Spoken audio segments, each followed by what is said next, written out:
raw pictures of the war at sea.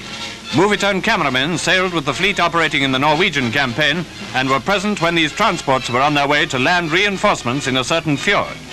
Strong escort was provided for the troopships by Allied cruisers and destroyers, and the whole convoy approaching the enemy base ran the gauntlet of Nazi shore batteries among the hills. The silencing of these batteries was of course promptly undertaken by our vessels, supported by a battleship.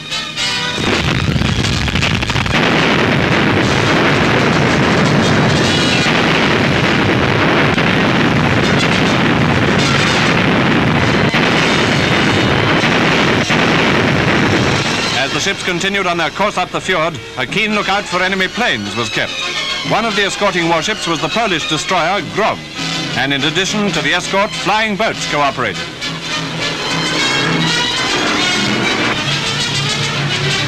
Then suddenly, an attack by the Nazi Airforce. Naval guns blazed away, and after some pretty hot minutes, the planes were driven off, but not before they had succeeded in hitting one of the ships. She was the Grom.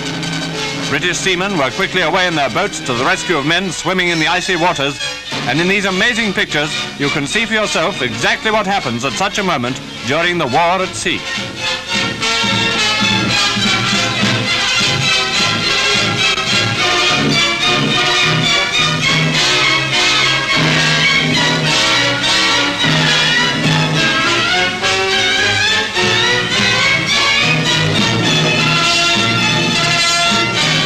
One officer and 65 men were reported lost, but the rescue of survivors was ably carried out by British destroyers, one of which picked up over 60.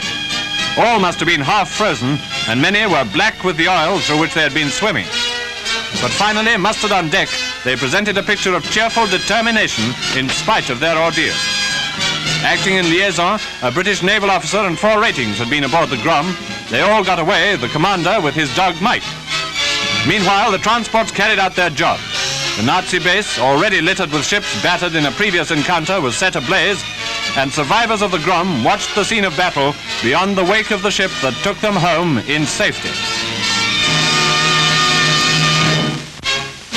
Meanwhile, a powerful Allied battle fleet is now in the Mediterranean.